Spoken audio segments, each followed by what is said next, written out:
Guillaume,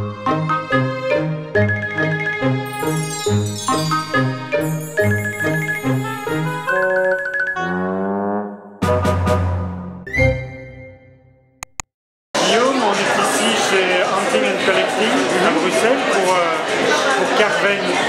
Pourquoi ici? Parce que Hunting and Collecting nous ont fait confiance et ils ont décidé de distribuer la marque dans leur espace. Et en deux mots, qu'est-ce que Carven? En deux mots, Allez, trois.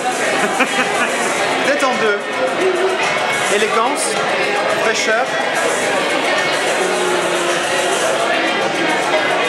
Et ça va, deux mots, c'est bien. Tu es directeur artistique de la marque depuis 2010, c'est ça? Ouais, c'est ça. Et qu'est-ce que tu as apporté alors à la marque?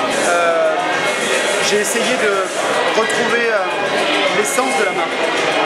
Ce qui définissait Carven déjà à ses origines. Carven, ça a été lancé par une femme après 1940, par Madame Carmen de Tomaso, qui était d'abord une consommatrice et qui, dans le milieu du vêtement, ne trouvait pas forcément son bonheur.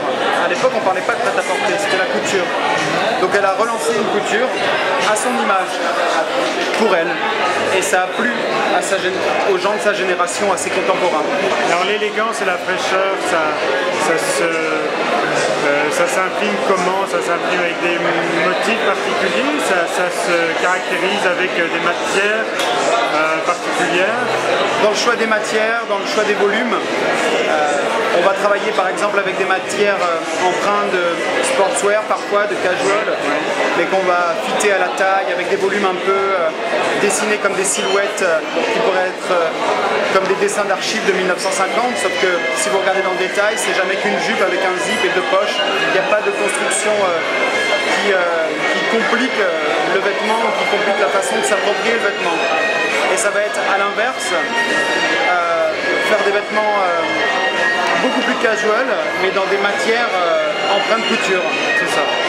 En fait, c'est toujours un peu la bouteille à moitié pleine, à moitié vide, c'est les vases communicants, c'est couturiser du quotidien et c'est banaliser du couture.